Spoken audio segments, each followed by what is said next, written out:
आगरा शहर भर में वर्षा की पहली बारिश में ही पूरा शहर पानी पानी हो गया। मुख्य मार्गों से लेकर गली मोहल्ले तक पानी भरने के कारण लोग करा उठे हैं, लेकिन इन सब जनता की परेशानियों से बेपरवाह नगर निगम के अधिकारी निगम के कर्मचारियों से अपने निजी कार्य कराने में लगे हुए हैं।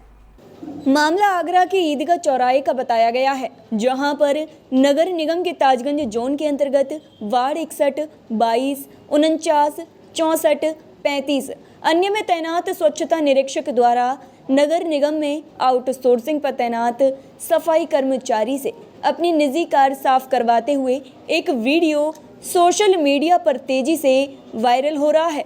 बताया जा रहा है कि नगर निगम में तैनात मुख्य नगर स्वास्थ्य अधिकारी जेडएसओ और स्वच्छता निरीक्षक एक ही समाज के होने के कारण उपरोक्त स्वच्छता निरीक्षक प्रदीप गौतम बड़ी हनक में रहते हैं। बताया जा रहा है कि उपरोक्त स्वच्छता निरीक्षक कभी क्षेत्र में निरीक्षण करने के लिए नहीं जाते। उन्होंने अपनी निजी कार को ही निगम का दफ्तर बना रखा है। ईदगाह चौराहा स्थित रेलवे के क्वार्टर में बैठकर ही वे निगम के सभी कार्य निपटाते हुए देखे जा सकते हैं, जबकि स्वच्छता निरीक्षक प्रदीप गौतम के कार्य क्षेत्र वाले वार्ड 61, ख्वासपुरा, 49, नरीपुरा, 35, सोहल्ला, 22 के नारकीय हालात हैं। जगह जगह प्लॉट में कूड़े और गंदगी के ढेर जमा हैं। नालियां सिल्ट से भरी पड़ी हैं। नालियों का गंदा पानी गलियों में भरा है, जिसके कारण बच्चे बुजुर्ग गिरकर के चुटैल हो रहे हैं, तो वहीं पर स्कूली बच्चे स्कूल नहीं जा पा रहे। हमारा है नसीमा, हम सामने ये 18 नंबर गली है और राधे वाली गली नंबर 18। अच्छा, क्या परेशानी है? परेशानी ये है यहाँ पानी इतना भरा है, पीछे देखिए ये पानी दिख रहा है, ये देखिए हम लोग एक हफ्ता यहाँ निकल नहीं पाते हैं, एक हफ्ता सब्जी नहीं खा पाते हैं। और जो भी मान लो अभी हम शरीर भारी है, मोटे हैं, अब 2 बार हम गिर गए, यहाँ पानी के अंदर गिर गए 2 बार, ठीक है ना बच्चे स्कूल जा पा रहे हैं, ना हम लोग निकल पा रहे हैं, ना कोई सब्जी वाला आ रहा है, ना मतलब हम लोग तो यहाँ नर्क में रह रहे हैं। आप ये समझ लो कि नर्क में रह रहे हैं। अच्छा, नगर निगम का कोई अधिकारी कोई नहीं आता है, ना नगर निगम का कोई नहीं आता। नाली इतनी गंदी है, आप देखिए नाली सामने, नाली इतनी गंदी है। और हम लोग जो है तो ये आप समझ लो कि हम ये सोच रहे हैं हम नर्क में रह रहे हैं। आप ये सोच लो, ऐसा हो गया हमारे साथ में। और हमें कम से कम ये 40 साल हो गया, कोई सुधार नहीं है इस क्षेत्र में। और बोर्ड वाले आते हैं, वोट दे दो, ये करेंगे हम, वो करेंगे, मगर कुछ नहीं है। कुछ अगर आप जहाँ रहते हैं वहाँ सफाई की क्या व्यवस्था है और सफाई कर्मचारी का? सफाई की व्यवस्था तो बिल्कुल बदहाल है। यहाँ पर जरा सी बारिश होने पर जल भराव हो जाता है, नालियों में गंदगी पसरी भी है। और इस समय मलिन बस्तियों में इतनी कंडीशन ख़राब है कि बीमारियों को नोता दे रहे हैं इस वक्त। और पार्षद साहब कोई सुनवाई नहीं कर रहे हैं और ना ही सफाई का कर्मचारी लगा रहे हैं। वार्ड 61 के अंदर तो इतनी हालत ख़राब है कि आप किसी भी गली को उठाकर देख लें, सारी गलियों के अंदर गंदगी पसरी पड़ी है। अच्छा, कोई नगर निगम का अधिकारी कभी देखने के लिए आता है? कोई नहीं आता है। जब से चुनाव हुए तब से लेकर अभी तक कोई भी सफाई कर्मचारी हमने अभी तक गलियों में नहीं देखा है। अच्छा, उससे पहले कर्मचारी आते थे? पहले थोड़े बहुत आते थे, मगर चुनाव होने के बाद में अब तक कोई नहीं आया। अच्छा, कोई नगर निगम का अधिकारी कभी यहाँ सफाई की व्यवस्था को देखने के लिए आया? कोई नहीं आया।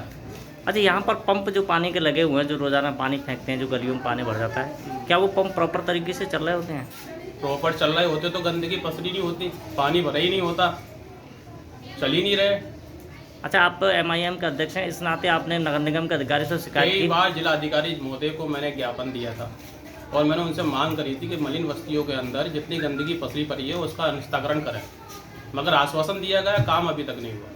क्षेत्रीय जनता का कहना है कि स्वच्छता निरीक्षक कभी क्षेत्र में निरीक्षण करने नहीं आते। उनके द्वारा तैनात सफाई कर्मचारी से प्रोन्नत हुए कार्यवाहक सुपरवाइजर से ही काम कराते हैं, जो सिर्फ 2-4 लोगों से काम कराकर इधर की उधर करते रहते हैं।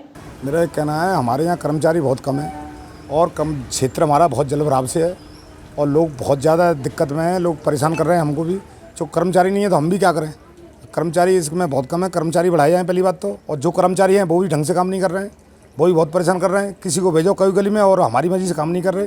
किसी भी गली में काम करते हैं, आधा काम किया आधा भग जाते हैं, 10 बजे 11 बजे भग जाते हैं और 8 बजे आते हैं सवेरे। सारी जल भराव का क्षेत्र है, सारी गली तालाब फुल हो चुका है। हमने डीजल की भी कही है, डीजल बढ़ाया जाए। नगरवासी से भी कह के आए थे, विधायक जी से भी कहा है, कोई सुनवाई नहीं कर रहा है। हम तो कह रहे हैं 2 मोटर में एक पंप और लग जाए तो उससे पानी तालाब का डाउन हो। बाली बस्ती में ऐसे ऐसे 4 इंच की दीवारें रह गई हैं, अगर किसी दिन रात को ज़्यादा बारिश हो गई तो वो उसी में दबे रह जाएंगे पानी में डूब के। हाँ जानता है, एक आध के बाद फ़ोन भी किया है मैंने। अभी लिस्ट नहीं मिली है पूरे कितने कर्मचारी क्या है।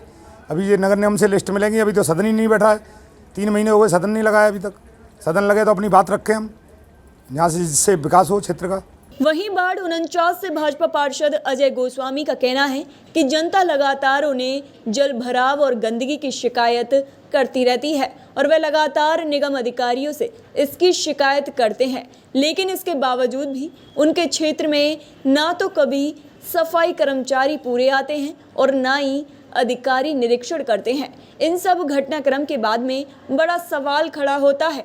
आगरा नगर निगम में तैनात 2 सैकड़ा सफाई कर्मचारियों को निगम अधिकारियों ने अपनी सहूलियत अनुसार पदोन्नत कर कार्यवाहक सफाई नायक बना दिया है, जिससे 200 कर्मचारी पहले से ही जनता का काम करने में कम हो गए हैं। इसके अलावा कुछ कर्मचारी रोजाना अपने निजी कार्यों से अवकाश पर रहते हैं और जनता के कार्य के लिए बचे कर्मचारियों में से कुछ कर्मचारियों को अधिकारियों ने अपने निजी सेवा में लगा रखा है।